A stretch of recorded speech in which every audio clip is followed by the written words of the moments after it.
गर्मियों की प्रोडक्टिव सुबह ब्लेसिंग है हमारे लिए। अगर तो आपका सुकून कहीं खो गया है ना, तो सुबह के ये 4 बजे का टाइम अपना के देखो, खुशियाँ वापस लौट के आएँगी।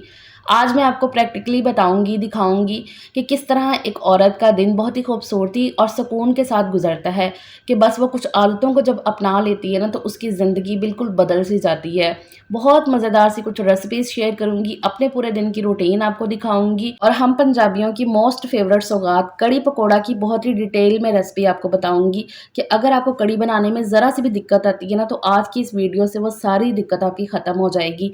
ईद आ रही है, तो ईद पे आपने बिल्कुल पार्लर जैसा हेयर कलर, बल्कि पार्लर से भी बहुत ही अच्छा सस्ते में घर में किस तरह से करना है और बहुत ही अच्छी सी अपनी लुक को चेंज कर लेना है। इसके लिए मुझे बहुत सारे कमेंट्स आए थे, तो आज की वीडियो में बिल्कुल बहुत ही अच्छा सा अफोर्डेबल सा हेयर कलर आप कैसे अप्लाई कर सकते हो। So let's start. अस्सलामुअलैकुम, welcome to my new vlog. क्या हाल चाल है, कैसी है मेरी प्यारी सी यूट्यूब फैमिली। उम्मीद है जी आप सब खैरियत से होंगे। सो आफ्टर सम डेज अल्हम्दुलिल्लाह आई एम बेटर नाउ। अल्लाह का शुक्र है। मेरे दिन की शुरुआत सुबह के 4 बजे से हो गई है। गर्मियों की जो सुबह होती है ना, बहुत ही ब्लेसिंग है अगर हम इसे बनाएं तो। सब कुछ वो हम पे डिपेंड करता है। अल्लाह ताला ने ना सुबह के इस टाइम में इस कदर बरकतें और नेमतें अपनी रखी हुई हैं ना, इस कदर कि अगर हम इनको खो दें ना, तो समझो कि आपने अपना सुकून खो दिया है। और स्पेशली ये गर्मी के टाइम पे कि आपको अपने दिन का जल्दी आगाज़ करना ना, आपकी सेहत के लिए, आपकी हेल्थ के लिए भी बहुत ज़्यादा अच्छा है। आपकी एनर्जी जो पूरा दिन इतनी आप लगाते हैं घर के कामों में, यकीन करें वो एनर्जी आपकी ना बिल्कुल सेव हो जाती है जब आप सुबह उठ जाते हैं ना, तभी अपने दिन का आप आगाज़ जल्दी कर लेते हो। अच्छा, जब कभी नमाज नहीं भी पढ़नी होती है ना, लेकिन सुबह की एक आदत जब आपकी ऐसी बन जाती है ना, तो फिर ऑटोमेटिकली आपकी आँख खुल जाती है। 1 दिन खुलेगी, 2 दिन खुलेगी, उसके बाद जब आपकी आदत बन जाएगी ना, तो फिर आप अपने आप को रोक ही नहीं सकते हो। आपको उठना ही पड़ेगा। बिस्तर जैसे ना आपको खुद छोड़ रहा होता है कि नहीं भी आप उठ जाओ, तो फिर नहीं आप लेट सकते हो जब आपकी आदत वो चीज़ बन जाएगी। गर्मियों के अच्छे खासे बड़े दिन शिकर दोपहरे शुरू हो गए हैं, तो यहाँ पर मेरे भी दिन की आगाज़ अल्लाह का शुक्र है मैंने कर लिया है। सुबह के टाइम पे 4 बजे आजकल मैं उठ जाती हूँ अल्हम्दुलिल्लाह से। आज काफ़ी दिन के बाद बहुत ही मैं पुरसुकून तरीके से उठी थी कि मेरी तबीयत बिल्कुल ठीक है। मतलब बिल्कुल परफेक्ट नहीं अभी हुई है, अभी भी मुँह में हल्के-फुल्के से छाले हैं, लेकिन हाँ, पहले से बहुत बेहतर है, कदरे मैं बेहतर हो गई हूँ, अल्लाह का शुक्र है। बहुत ही अज़ियत वाले दिन रहे हैं मेरे पे, ये पिछले 4-5 दिन बहुत ही बुरे वाले। अच्छा, वो मेरी ही मिस्टेक की वजह से मेरी तबीयत ज़रा ख़राब रही है, वो भी मैं आपके साथ ज़रा शेयर करती हूँ ताकि आप भी उससे आगाह हो जाओ, आपको भी पता हो। जाने-अनजाने में मेरे से ये गलती हुई और जिसकी वजह से इतनी मेरी बुरी कंडीशन रही है। अल्लाह का शुक्र है मैं काफ़ी बेहतर हूँ अल्हम्दुलिल्लाह से। खैर, अभी नमाज़ पढ़ी है मैंने, कुरान पाक पढ़ा है बैठ के आराम से सुकून से। उसके बाद अंदर का आजकल ये जो रूम है ना, ये मेरा खाली होता है। अब क्या है ना, गर्मी है तो सारे उधर हॉल में कूलर के आगे लेटे होते हैं, तो इसलिए ना मैं सुबह सबसे पहले उठ के ना नमाज के बाद अपना रूम बिल्कुल सेट कर देती हूँ। बच्चों की छुट्टियाँ बस शुरू हो गई हैं। हानिया का इस दिन लास्ट पेपर था, तो इसके बाद छुट्टियाँ हैं बच्चों को। अब ज़ाहिर-सी बात है बच्चों ने घर पे रहना। जब बच्चे घर पे रहते हैं ना, तो माँओं की रूटीन डिस्टर्ब होती ही होती है, इसमें कोई शक वाली बात ही नहीं है। लेकिन बात वही है, इसको कैसे भी करके ना हमने ही ज़रा पटरी पे लेकर चलना है, पटरी से उतरने नहीं देना है। इसलिए ना हर घर में ना एक कोना ऐसा होता है, एक कमरा ऐसा होता है कि जो खाली होता है। मतलब कि उसमें सभी एक ही कमरे में ज़्यादातर सो रहे होते हैं। गर्मी के टाइम पे ना मोस्टली इस तरह से होता है। अब सब घरों का ना अपना-अपना हिसाब है। अब मेरे घर में ये कमरा खाली होता है, तो मैं क्या करती हूँ कि नमाज़ के बाद ना सबसे पहले उठ के रूम को बिल्कुल सेट कर देती हूँ। आज मुझे बेडशीट चेंज करनी थी, तो इसलिए मैंने बेडशीट वो उतार दी है। अच्छे तरीके से सारी डस्टिंग वगैरह कर दूँगी। अंदर का रूम जो है ना बिल्कुल सेट हो जाएगा। मतलब बच्चों के उठने से पहले ना अंदर का रूम की साफ़-सफ़ाई जो है ना वो सारी ख़त्म हो जाएगी। तो काफ़ी ज़्यादा ये सहूलत हो जाती है इस तरह से करके ना, जब तक बच्चे उठेंगे। ख़ैर, आज तो हानिया ने स्कूल जाना है, सिर्फ़ हानिया जाएगी, बाकी सजील को और ज़यान को तो मैं पहले ही नहीं भेज रही हूँ, क्योंकि उसके पेपर मैं नहीं दिलवा रही हूँ ना अभी, क्योंकि उसका भी बहुत स्टार्टअप था, तो इसलिए उसके पेपर मैंने फ़र्स्ट टाइम के ना स्किप करवा दिए थे। तो इसलिए वो घर पे ही रहता है और सजील की भी छुट्टियाँ हो गई हैं और हानिया का भी आज लास्ट पेपर है, उसके बाद बस छुट्टियाँ हैं इनकी, समर वेकेशन शुरू हो गई हैं। तो बस फिर अपनी रूटीन को ना डिस्टर्ब नहीं होने देना। बच्चों के उठने से पहले जितना हो सके ना, जितना हो सके अपने घर के कामों को ना बहुत हद तक निपटा लो। कमरा पूरा समेट के मैंने झाड़ू लगा लिया अच्छे तरीके से। रात को मैंने कपड़ों की कटिंग की थी। ईद बिल्कुल सर पे आ गई है, लेकिन मेरे कपड़े अभी भी सिलाई होने वाले हैं और मुझे कपड़े सिलाई करने का टाइम ज़्यादातर रात को ही मिलता है, तो मैं उसी को यूटिलाइज़ करती हूँ। जब तक मतलब कि मेरा सोने का टाइम नहीं ना होता, तो मैं बस वही 1-2 घंटा ना जितना होता है अपनी कटिंग स्टिचिंग पे लगा देती हूँ। तो वही रात को बैठ के ना मैंने कपड़ों की कटिंग कर ली थी। अब मैंने कहा जैसे जैसे टाइम मिलेगा बल्कि टाइम निकालूंगी इनको सिलाई करने का, क्योंकि पीछे दिन ही कितने बाकी बचे हैं ईद में। मेरी तबीयत ख़राब होने की वजह से ना ये वाला काम ज़रा थोड़ा पेंडिंग हो गया है। अब वो आहिस्ता आहिस्ता करूँगी मैं। खैर अंदर रूम पूरा समेट के मैंने झाड़ू लगा दी थी। अंदर रूम की क्लीनिंग से जो ना फुर्सत हो गई। तब तक हानिया के स्कूल जाने का टाइम भी आसपास आ ही गया था। तो यहाँ पर मैं आ गई किचन में। मैंने कहा उसके लिए मैं दही निकाल देती हूँ, दही और शक्कर दे दूँगी उसे। लंच बॉक्स तो उसका बनना नहीं, क्योंकि 10:30 बजे उसने वापस भी आ जाना है। तो इसलिए मेरी कोशिश होती है कि घर से वो कुछ ना कुछ खा के जाएँ एटलीस्ट। तो मैंने कहा जो उनके लंच बॉक्स बनाने का टाइम है ना, उसको मैं खाना बनाने में यूटिलाइज़ करती हूँ। आजकल मैं इसी तरह से कर रही हूँ, क्योंकि जैसे-जैसे धूप बढ़ती जाती है ना, वैसे-वैसे फिर गर्मी की शिद्दत भी बढ़ जाती है, और जब गर्मी में काम कर रहे हो ना, तब आपका एनर्जी लेवल भी लो हो जाता है। आज वैसे भी कढ़ी बननी थी, तो मैंने कहा इसको टाइम भी लगता है, तो यहाँ पर मैंने फटाफट से कढ़ी की तैयारी कर ली है। अच्छा, कढ़ी बनाने के लिए ना इसी टाइम पे ज़्यादा मसला होता है, जब हम दही और बेसन की लस्सी बनाते हैं ना, तो उसकी क्वांटिटी में ना इतना कोई हिसाब किताब नहीं रहता, जिसकी वजह से ना कढ़ी अक्सर नहीं इतनी अच्छी बनती। तो इसका ना आपने ये एक हल निकालना है कि जैसे मैंने निकाला हुआ है कि आधा किलो दही के अंदर, अब जितनी माशाल्लाह से मेरी फैमिली है, तो उस हिसाब से आधा किलो दही के अंदर मैं 5 बड़े चम्मच इसमें मैंने बेसन ऐड कर लिया है। अच्छा, मैं 7 चम्मच भी ऐड कर लेती हूँ, लेकिन क्या है ना कि अभी गर्मी का टाइम है, तो मैं ज़रा कम ही बना रही थी कढ़ी, तो इसलिए ना मैंने 5 बड़े चम्मच ऐड किए। इसमें 7 चम्मच भी ऐड कर लो तब भी आपकी अच्छी क्वांटिटी बन जाएगी कढ़ी की। लेकिन आज मैं ज़रा कम ही बना रही थी, क्योंकि गर्मी है, तो गर्मी में जितना होता है ना, दिल करता है कि फ़्रेश खाना हो। तो इसलिए ना मैंने कहा लेफ़्ट ओवर ज़्यादा कम से कम ही बचे तो तभी सही है। तो वहाँ पर मैंने 5 बड़े चम्मच बेसन के दही के अंदर ऐड किया। आधा किलो दही के अंदर थोड़ा-सा पानी डाल के अच्छे से ब्लेंड करके तो उसकी लस्सी बना के तैयार कर ली है। यहाँ पर अब मैं सारे मसाले वगैरह कटिंग चॉप कर लेती हूँ। कढ़ी के अंदर ना जितना हो सके ना सारे ताज़े मसाले जाएँ, तभी इसका फ्लेवर बहुत मज़े का आता है। यहाँ कढ़ाई में मैंने ऑयल ऐड कर दिया था। ऑयल जब गर्म हो गया अच्छे से, तो अब इसके अंदर मैं ये मेथी दाना ऐड करूँगी। ये आधा चम्मच जितना मेथी दाना है। कढ़ी का पहला तड़का मैं मेथी दाने का लगाती हूँ, बहुत ही मज़े का फ्लेवर आता है इससे, बहुत ज़्यादा मज़े का। अगर आपने कभी नहीं ट्राई किया तो एक दफ़ा लाज़मी ट्राई करना मेरे कहने पे, इस तरह से। अच्छा, यहाँ पर ऑयल जब गर्म हो गया तो इसमें मैंने आधा चम्मच जितना मेथी दाना ऐड किया। मेथी दाने को ना बहुत ज़्यादा आपने चटकाना नहीं है, उसका कलर नहीं चेंज होने देना, वरना ना वो कड़वा सा हो जाता है फिर। इसलिए ना हल्का सा जब उसकी खुशबू आने लगी, तो फिर इसमें मैंने एक छोटू सा प्याज था, उसको मैंने बारीक सा चॉप कर लिया था, वो इसमें ऐड किया। प्याज का हल्का सा कलर चेंज किया है मैंने, बहुत ज़्यादा नहीं। फिर इसमें मैंने फ्रेश लहसुन जो है ना, उसको मैंने क्रश कर लिया था, वो ऐड कर दिया थोड़ा-सा, और साथ में अदरक लहसुन पेस्ट भी। अब इन दोनों चीज़ों को मैं अच्छे से भून लेती हूँ। अब इसके अंदर बेसिक मसाले जाएँगे, लाल मिर्च पाउडर, नमक, हल्दी पाउडर। अच्छा, हल्दी मैं ज़रा थोड़ी ज़्यादा ही ऐड करती हूँ कढ़ी के अंदर, इसी से ना कढ़ी का जो कलर है ना, वो बहुत ही प्यारा सा आता है। सही जो येलो कलर की कढ़ी होती है ना, वो ऐसे ही बनती है। अच्छा, मैंने नमक ऐड कर दिया टेस्ट के हिसाब से, और साथ में ये कुटा हुआ ज़ीरा, धनिया। इस तरह की ये पंजाबी खानों में ज़ीरा धनिया का जो फ्लेवर है ना, वो बहुत मज़े का लगता है, तो थोड़ा ज़्यादा ही जाता है। वो ऐड करके अच्छे से मैंने भून लिया है। अब साथ ही इसमें मैं ये टमाटर और सब्ज़ मिर्चों की पेस्ट ऐड कर दूँगी। एक बड़े साइज़ का और एक छोटे से साइज़ का टमाटर था, और साथ में 5-6 सब्ज़ मिर्चें थी। तो वो मैंने अच्छे से ब्लेंड कर लिया था, वो इसमें ऐड किया। मसाले को बहुत अच्छे से मैंने भून लिया था। कढ़ी का मसाला हो या कोई भी मसाला हो हांडी का, जितना अच्छे से भुना जाएगा उतना ही खाने का टेस्ट जो ना वो एनहांस होके आता है। यहाँ पर अभी ये दही और बेसन की लस्सी को इसमें ऐड करने से पहले दोबारा से मैंने मिक्स कर लिया था, ताकि जो बेसन नीचे बैठा है ना, वो इसमें अच्छे से हल हो जाए। यहाँ पर मसाला भुन गया। अच्छा, मैं क्या करती हूँ, मसाला भून के ना कढ़ी का इसमें से ऑयल काफ़ी हद तक सेपरेट कर लेती हूँ, लेकिन आज मैंने नहीं किया। गर्मी है, तो मैंने कहा जितना हो सके ना फटाफट से अपने कामों को वाइंड अप करते हैं। यहाँ पर मैंने इसमें जो है ना सारा लस्सी ऐड की, थोड़ा-सा पानी और ऐड कर दिया था, क्योंकि कढ़ी अच्छे से कढ़ती है तभी तो वो कढ़ी बनती है। कढ़ी का नाम ही है कढ़ना, कढ़ी, तो इसलिए जितनी कढ़ेगी उतनी अच्छी बनेगी। अच्छा, मैंने हल्की आँच कर दी थी, क्योंकि हल्की जितनी धीमी आँच पे कढ़ी बनती है ना, उतनी ही अच्छी लगती है खाने में। अच्छा, मैंने ऊपर से ना चम्मच भी रख दिया था, इससे ना कढ़ी उबलती नहीं है। वैसे तो जितनी आँच धीमी है ना, उसमें कढ़ी उबलेगी नहीं, लेकिन फिर भी एहतियात के तौर पे ना मैंने ऊपर से ना चम्मच रख दिया है। इस तरह से ना कढ़ी अगर उबले भी ना, तो वो बाहर नहीं निकलती है फिर। उसके बाद जी हॉल खाली हो गया था, क्योंकि बच्चे उठ गए हैं, सजील और ज़यान वो उठ के बस फ्रेश हो रहे थे, और मैंने कहा मैं फटाफट से अब जो है ना हॉल क्लियर कर देती हूँ। आजकल ना हमने ये वाली सेटिंग की हुई है स्पेशल ज़रा गर्मियों के लिए। जब से गर्मियाँ शुरू हुई हैं, यहीं पे कूलर चलता है, तो यहीं पे सोते हैं हम सारे। एक साइड पे ये मैट्रेस हो जाता है सोफ़ा कम बेड का, और दूसरी साइड पे गद्दा कर लेते थे, तो सब यहीं पे सो जाते थे। लेकिन वो ज़मीन पे हो जाता था, तो अब जैसे कि गर्मी का मौसम है, तो मेरे दिमाग में आया, मैंने कहा नहीं, कहीं न कहीं से ना कीड़े मकोड़े निकल आते हैं, तो वो सेफ़ नहीं है गद्दे वगैरह करके। तो इसलिए एक साइड पे हमने ये चारपाई बिछा दी है, दूसरी साइड पे ये मैट्रेस है, सोफ़ा कम बेड। तो इजीली हम सब, अल्लाह का शुक्र है, आराम से सो जाते हैं। अक्सर मुझे कहते हैं कि ना आप कैसे सोते हो, आप कैसे यहाँ पर रहते हो, आप कैसे सो लेते हो, सब ये वो ना कमेंट्स भी आएंगे, पर्सनली भी अगर कोई आता है मिलता है ना, तो वो इस तरह से कहता है। तो अल्लाह का शुक्र है, हर हाल में अल्हम्दुलिल्लाह से अपना घर है, जैसे भी है ना मैनेज हो जाता है अल्हम्दुलिल्लाह से। गर्मी में ज़रा इस तरह से प्रॉब्लम होती है, बाकी तो अल्लाह का शुक्र है हो ही जाता है मैनेज, बहुत अच्छे से हो जाता है मैनेज, अल्लाह का करोड़ बार शुक्र है। खैर जी, इस तरह से पूरे घर की साफ़ सफाई हो चुकी है अल्हम्दुलिल्लाह से। फिर मैं जाके फ़्रेश होके आई हूँ, तब तक यहाँ पर कड़ी भी बन चुकी है। पूरे 9 बजे थे अभी और कड़ी भी यहाँ पर बन के तैयार हो गई है। ये देखिए कितना प्यारा सा कलर आया कड़ी का, ऊपर ऑयल भी आ गया बहुत अच्छा सा। और चूल्हा अब मैं नीचे बंद कर दूँगी। और मैं आपको दिखा रही थी कि इतना ही पतली मैं कड़ी रखती हूँ, क्योंकि ये ठंडी होने के बाद ज़रा थोड़ी-सी गाढ़ी हो जाती है और कड़ी ज़रा थोड़ी-सी पतली ही अच्छी लगती है, बहुत ज़्यादा गाढ़ी नहीं अच्छी लगती।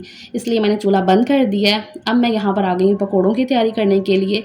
अभी भी हानिया स्कूल से वापस नहीं आई है और मेरा जो खाना है ना कड़ी, वो पूरी बन के तैयार हो जाएगी। अगर इन्होंने नाश्ते में खानी होगी तो नाश्ते में पराठे के साथ खा लेंगे, वरना ना आजकल बस इनका ये होता है कि सुबह के टाइम में लस्सी हो जाए या उसके साथ वो कुछ भी बंद वगैरह खा लें। बच्चों का ना आजकल इस तरह से होता है, फिर वो आराम से 11-12 बजे जाके ना सीधा दोपहर का खाना ही खाते हैं हम सब। और आज वैसे भी 3-4 दिन के बाद मैंने कुछ रोटी सालन खाना था, इसीलिए मैं कड़ी बना रही थी कि ज़रा फेवरेट हो जाएगी तो अच्छा लगेगा काफ़ी दिन के बाद ना।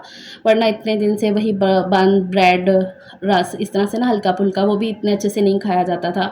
इस कदर मेरा मुंह ख़राब हुआ था, ऐसे छाले बने हुए थे मुंह में। अच्छा, वो भी मेरी गलती की वजह से, वो भी मैं ज़रा आपको बता दूं पूरा, कि अगर आप इस तरह की कोई गलती कर रहे हो ना तो वो ना करना। अब मुझे ना पहले से स्टमक का ना थोड़ा बहुत इशू है, अब अल्लाह का शुक्र है कि काफ़ी बेहतर हो गया, पहले तो बहुत ज़्यादा था। अब क्या है ना कि वेट लूज़ पाउडर जो मैंने आपके साथ भी शेयर किया है, तो मैं दिन में वो भी एक दफ़ा पीती थी और साथ में वही तुख मलंगा, गूंद कतीरा, तो वो भी दिन में ना एक दफ़ा सुबह के टाइम जो ना वो हो ही जाता था किसी न किसी ड्रिंक पे। अब क्या है ना कि उसकी वजह से अब मुझे नहीं पता था कि इकट्ठी चीज़ें ऐसे पीने से ना, ठंडी गर्म चीज़ें पीने से तो वो ऐसे मेरी तबीयत ख़राब हो जाएगी। तो एक दिन मेरे मैदे में पहले दर्द हुई है, नेक्स्ट डे ही ना गला इतना मेरा ख़राब हो गया और उसके फिर नेक्स्ट डे मुँह में पूरे छाले बन गए। इस कदर मेरे छाले बने कि फ़र्स्ट एक्सपीरियंस है मेरा इस तरह का। अल्लाह, बहुत बहुत मैं अज़ियत में रही हूँ। डॉक्टर को चेकअप करवाया, उन्हें बताया कि क्यों हो गए मेरे मुँह में इस कदर, मेरा क्यों ये बुरा हाल हो गया है। मेरे मैदे में इस तरह से जलन होती थी कि मैं कहती थी कि कुछ भी नहीं, मेरे से पानी भी ना पिया जाए। तो डॉक्टर को मैंने जब बताया कि इस तरह से ना, तो वो कह रहे कि क्या खाया पिया आपने, तो मैंने उन्हें जब बताया तो उन्होंने कहा कि वही कि ठंडा गर्म आपने मिक्स खाया है, वही तुख मलंगा, गूंद कतीरा, ये जो चीज़ें होती हैं ना ये ठंडी होती हैं, इनकी तासीर ठंडी होती है। और जो मैं वो वेट लूज़ पाउडर पी रही थी, जाहिर सी बात है उसकी तासीर गर्म थी, तो वो मैदे में हीट जो हो गई थी, वो ठंडी चीज़ों ने वो हीट को बाहर निकाल दिया और वो मुँह में छाले बन गए।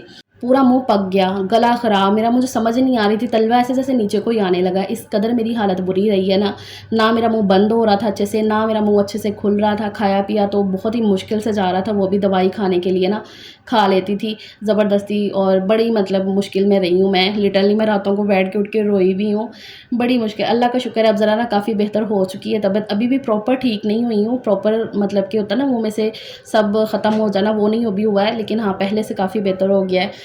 उस दिन जो अरूज की दावत का व्लॉग शेयर किया, उसका वॉइस ओवर भी बड़ी मुश्किल से मैंने किया था, मैंने बताया भी था तब, क्योंकि वो व्लॉग बना पड़ा हुआ था मेरे पास, तो मैंने कहा नहीं जैसे तैसे। अच्छा, बाकी आप सब ने उस व्लॉग को बड़ा ही प्यार दिया, इतना अप्रिशिएट किया, बहुत ज़्यादा पसंद किया, thank you so very much. आप सबके कमेंट्स का मैंने रिप्लाई भी किया है और मैं इस तरह से भी कहती हूँ, दिलो जान से आप सबका शुक्रिया यार, शहज़ादियाँ हो आप, शहज़ादियाँ, thank you so very much, दिल से शुक्रिया आप सबका। बस ये जो कुछ बहनों को ऐसा लगता है ना कि मैं पुराने वीडियोज़ अपलोड कर देती हूँ, क्योंकि 3 से 4 कमेंट मुझे ना रिसीव हुए हैं, तो मुझे बड़ा ही अजीब सा लगा कि ये तो पुरानी वीडियो है, ये ओल्ड वीडियो है, तो मतलब क्यों उनको लगता है कि इस तरह से। मैंने कभी ऐसा नहीं किया कि पुराने वीडियो मेरे पास पड़े होते हैं हालांकि, तो मैंने कभी ऐसा नहीं किया मैं दोबारा उन पे वॉइस ओवर करूँ और यही डाल दूँ। अगर मेरे पास व्लॉग नहीं है, मेरे पास नहीं होता व्लॉग, तो मैं नहीं अपलोड करती, इसीलिए तो मेरे पास स्किप हो जाते हैं ना। तो मैंने ऐसा कभी भी नहीं किया, अल्लाह का शुक्र है। मैं अपना काम बहुत ही सिंसियरिटी से करती हूँ, हर दिन नया एक कंटेंट आपके साथ शेयर करती हूँ, तो मेरे पास अगर व्लॉग नहीं होता तो मैं उस दिन स्किप कर देती हूँ। तो ऐसा नहीं है कि मैं पुराने ब्लॉग उठा के तो वो आपके साथ शेयर कर देती हूँ, ऐसा कभी भी नहीं हुआ है और ना मैं ऐसा करती हूँ। जो मेरी बहनें मुझे जानती हैं उनको पता है सब अच्छे तरीके से, और ऐसा होता भी नहीं है ना, क्योंकि यूट्यूब भी इन सारी चीज़ों को नहीं मानता। तो पता नहीं क्यों वो आके जो है ना मैसेज कर रही हैं, कमेंट कर रही हैं कि ओल्ड वीडियो, तो अल्लाह जाने उन्हें ऐसा क्यों लग रहा है, अल्लाह ही जानता है। खैर जी, आपसे बातों बातों में मैंने पकोड़े भी बना लिए हैं पूरे अच्छे से मज़ेदार से करके। अच्छा, पकोड़े बनाने के लिए ना मैं इसमें ज़रा बेसन थोड़ा ज़्यादा ऐड करती हूँ कड़ी के पकोड़ों के लिए, और थोड़ा सा ना इसका पतला सा बैटर बनाती हूँ, और छोटा चम्मच लेकर ना उसकी साथ ज़रा क्वांटिटी सेट करके पकोड़ों को बना लो ना, तो बिल्कुल सही बनते हैं कड़ी के पकोड़े। यहाँ पर मैंने पकोड़े डाले, तड़का भी लगा दिया ज़ीरे का, कढ़ी पूरी पक के तैयार हो गई है माशाल्लाह से। अच्छा, किस-किस को ना इस तरह से कढ़ी ताज़ी-ताज़ी बनी हो, कटोरी में डाल के ऐसे पीना अच्छा लगता है, मुझे बड़ा अच्छा लगता है, मैं इस तरह से करती हूँ। और आज वैसे भी काफ़ी दिन के बाद ज़रा मेरा मूड बहुत अच्छा था खाने-पीने के उसमें, तो अल्लाह का शुक्र है अल्हम्दुलिल्लाह से, मैंने अल्लाह का बड़ा ही शुक्र अदा किया। सेहत, तंदुरुस्ती बहुत बड़ी नेमत है, बहुत बड़ी नेमत है अल्हम्दुलिल्लाह से। इसलिए जब भी कुछ अल्लाह से मांगो ना, सबसे पहले अपने लिए, अपनी फैमिली के लिए सेहत, तंदुरुस्ती मांगो कि आपको अल्लाह सेहत दे, ये सबसे पहले मांगा करो। बाकी सारी चीज़ें तो बाद में आती हैं। जब तक आपकी सेहत सही नहीं ना होगी, आप अपनी ज़िंदगी को अच्छे से एंजॉय कर ही नहीं सकते हो। मैं कहती हूँ, मैं लिटरली रोई हूँ बैठ के यार मेरे साथ क्या हो रहा है। मैं तरस रही थी कि मैं उठ के घर के काम कर सकूँ, मैं घर के काम नहीं अच्छे से कर पा रही थी, मैं खाना नहीं बच्चों को बना के दे पा रही थी। तो ये हम अक्सर उकता तो जाते हैं घर के काम करते हुए, लेकिन यकीन करें यही ज़िंदगी है, यही सब करते हुए ही सुकून मिलता है, इंसान सेहतमंद रहता है। ख़ैर, दोपहर में ना हस्बैंड ले आए थे मैंगो भी आते हुए, जब हानिया को लेकर आए हैं तो ये मैंने अच्छे से वॉश करके रख दिए हैं। गर्मियाँ ना ये मैंगो और दूसरा तरबूज़ की वजह से बड़ी अच्छी लगती हैं, अल्लाह का शुक्र है। ख़ैर जी, दोपहर का खाना-पीना हो गया था, कढ़ी के साथ चावल बनाए थे, वो मैंने इतने रिकॉर्ड ही नहीं किए, तो कढ़ी के साथ चावल बने थे फिर। शाम के टाइम यहाँ पर मैं आई थी बाज़ार, क्योंकि मुझे चाहिए था कलर अपने बालों पे लगाने के लिए। नेक्स्ट डे हमारा कहीं जाने का प्लान हो गया था, तो मैंने कहा कि चलो अपने हेयर्स पे कलर अप्लाई कर लेती हूँ, क्योंकि मुझे इस कदर कोई कमेंट्स आए हैं, इस कदर कमेंट्स आए हैं मेरे हेयर्स को लेकर, काफ़ी पसंद करते हो आप, और कह रहे थे कि आप ये डिटेल में बताइएगा कि कौन सा हेयर कलर आप यूज़ करती हैं, किस तरह से करती हैं, सब कुछ डिटेल में हमें बताइएगा, समझाइएगा। सो मैंने कहा कि चलो ईद आ रही है, ईद से पहले ना मेरी बहनें अपनी लुक चेंज कर लेंगी, तो टाइम से मैं वीडियो आप तक पहुंचाती हूँ। अच्छा, सबसे पहले तो आपने ये ध्यान रखना है कि अपनी स्किन केयर हो गई, हेयर केयर होगी, मतलब कॉस्मेटिक का कोई भी प्रोडक्ट है ना, तो आपने ना एक ही दुकान फिक्स कर लेनी है कि जहाँ से आपको लगे कि हाँ भाई, यहाँ से आपको चीज़ बिल्कुल सही मिलती है, 2 नंबर नहीं मिलती है, ओरिजिनल चीज़ मिलेगी और आपको ना यूज़ करना भी उसे अच्छा लगेगा। ये आपने चीज़ ध्यान में रखनी है कि एक दुकान जो है ना वो आप डिसाइड कर लो कि जहाँ पे बाय चांस अगर आपको कोई गलत चीज़ मिल भी गई है तो आप उसकी कंप्लेन करो, तो वो उसको देखें, ये ना कहें कि नहीं भी हमने बेच दिया तो बस ठीक है। इसी तरह से ना मैंने भी एक ही शॉप रखी हुई है, वहीं से मैं अपना जो है ना सारा सामान लेकर आती होती हूँ, इस तरह का ना कोई भी मेकअप का हो गया, स्किन केयर का हो गया, कुछ भी। अच्छा, यहाँ पर आप देख लो, सबसे पहले मैं ये ओलिविया का कलर यूज़ करती हूँ। ये है जी ओलिविया का कलर 12 नंबर। अच्छा, मैं 7 भी यूज़ करती हूँ, 12 भी यूज़ करती हूँ, किस तरह से वो भी आगे चल के बताती हूँ। ये देखें जी, मैंने ये 300 का लिया है, ये भी मैं आपको दिखा रही, हालांकि इसके प्राइस लिखे भी हुए हैं पीछे, लेकिन मैं जब आपको डिटेल में सब कुछ बता रही हूँ तो हर एक चीज़ ज़रा प्रॉपर अच्छे से दिखाऊँ आपको मैं। ये ओलिविया का कलर है, 12 नंबर, नॉन मेटालिक इनके कलर है। इस दफ़ा इनकी पैकिंग ज़रा इन्होंने चेंज कर दिया डब्बे की, इससे पहले इसके डब्बे की पैकिंग ज़रा और थी। अच्छा, यहाँ पर जितने भी शेड है ना वो सारे इन्होंने ऊपर मेंशन किए हुए हैं। 300 का है ये, बहुत ही अफोर्डेबल से इसके जो है ना वो प्राइस है। यहाँ पर मैंने एक कटोरी ले ली है और एक ये ब्रश ले लिया हेयर कलर अप्लाई करने वाला।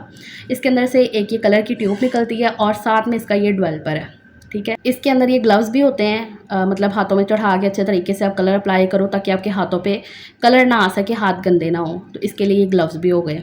सबसे पहले तो ये जो कलर की ट्यूब है ना, ये पूरी आपने निकाल लेनी। अब जितनी मेरे बालों की लेंथ है ना उसके लिए ये ठीक है, बिल्कुल ठीक है। हाँ, अगर कभी बहुत ज़्यादा कुछ मुझे जैसे कि शादी भी आया ना, तो उसके लिए मैं 7 और 12 नंबर दोनों को मिक्स करके, जैसे अरूज की शादी पे भी ना मैंने इसी तरह से किया था। कमेंट्स आ रहे थे मुझे कि अरूज की शादी पे आपने कौन सा कलर लगाया था आपकी, तो मैं हमेशा यही यूज़ करती हूँ। जब से मैंने कलर अप्लाई करना शुरू किया अपने बालों पे, तो मैं हमेशा ये ओलिविया का ही यूज़ करती हूँ। अफोर्डेबल भी है और काफ़ी अच्छा भी है। अच्छा, मैंने इसमें कलर की पूरी ट्यूब ऐड कर दी और साथ में इसका जो वॉल्यूम है इसके साथ आया, ये भी इसमें मैंने पूरा ही ऐड कर दिया। पूरा ऐड करना है आपने, बहुत ही एग्जैक्ट आप इसका कलर चाहते हो ना, बिल्कुल ऐसा ही एज इट इज़ ही, फिर आपने पूरा वॉल्यूम इसमें ऐड कर देना, अच्छे तरीके से इसकी मिक्सिंग कर लेनी है। अच्छा, आप पूछ रहे थे कि आप कितने दिन बाद बालों पे जो ना कलर अप्लाई करती हैं, तो मेरा ऐसा कोई ख़ास रूल नहीं है कि नहीं भी मैंने 15 दिन बाद या 1 महीने बाद लगाने हैं, नहीं।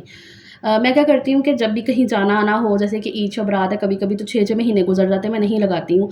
लेकिन हाँ, आहिस्ता-आहिस्ता ऐसा है ना कि फिर बाल वाइट निकलने लग जाते हैं।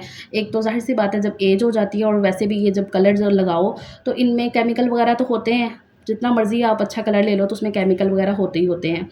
तो इसलिए ना अब ऐसा है ना कि कहीं आना-जाना है मैं तब लगा लेती हूँ, लेकिन ऐसा नहीं है कि कोई हाँ भी महीने बाद लगाना ही लगाना है मैंने। वो तो अपनी चॉइस है ना कि हाँ भी जितना आप रख सकते हो। लेकिन ये है कि मेरे बालों में ना कलर ज़्यादा देर तक रहता है, क्योंकि मेरा बाल काफ़ी पतला है। ख़ैर, कलर को बहुत अच्छे से मिक्स करके मैंने रख दिया था थोड़ी देर के लिए। उसे ऐसे नहीं कि मिक्स करके फ़ौरन अप्लाई करने लग जाओ, नहीं। उसे मिक्स करके आपने थोड़ी देर के लिए साइड पे छोड़ देना है।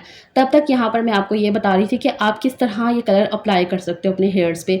ये मैं हानिया पे डेमो दे रही थी, उस पे कलर लगा नहीं रही थी, लेकिन सिर्फ डेमो दे रही थी, आपको बता रही थी कि इस तरह से आपने पूरे बाल खोलने हैं। इस तरह से थोड़े-थोड़े पोर्शंस लेते जाना है बालों को आगे की तरफ, और आगे की तरफ बालों को करके ना आपने ऐसे कलर लगाना है पीछे ज़रा जड़ से लेकर, बहुत ही ज़्यादा जड़ में नहीं जाना आपने, लेकिन हाँ ऊपर-ऊपर से ना ऐसे कलर लगाते जाना है इस तरह से ब्रश के साथ। ये वाले जो ब्रश होते हैं ना बिल्कुल सही रहते हैं कलर लगाने के लिए। तो इस तरह से थोड़े-थोड़े पोर्शन लेने हैं और ऐसे कलर अप्लाई कर लेना है।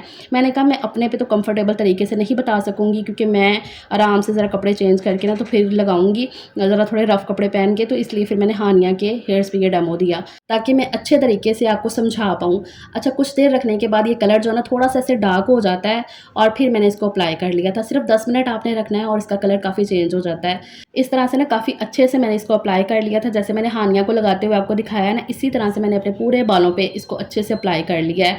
1.5 से 2 घंटा रखने के बाद इसको मैंने वॉश कर दिया सिंपल पानी के साथ। शैम्पू आपने नहीं इस्तेमाल करना है इसको वॉश करते टाइम, सिर्फ आपने सिंपल पानी से ना अपने बाल धो लेने हैं। और ये आफ्टर रिज़ल्ट है, पूरा दिन आप मुझे काम करते देखते रहे कि मेरे बाल तब कैसे थे और अब कैसे लग रहे हैं। 1.5 से 2 घंटा मैंने इसे अप्लाई किया था। हाँ, अगर आप मेहंदी वगैरह लगाते हो ना अपने बालों में, कि आपने रिसेंटली मेहंदी लगाई थी या आप मेहंदी यूज़ करते हो अपने बालों में, तब भी इसका कलर जो है ना नहीं आएगा आपके बालों में, बिल्कुल भी नहीं आएगा। मेहंदी लगे बालों में कलर नहीं आता है। और अगर आपके बालों में आप मतलब बहुत ही बाल थिक हैं आपके, तब भी ना कलर इसका बहुत ही ज़रा कम आएगा।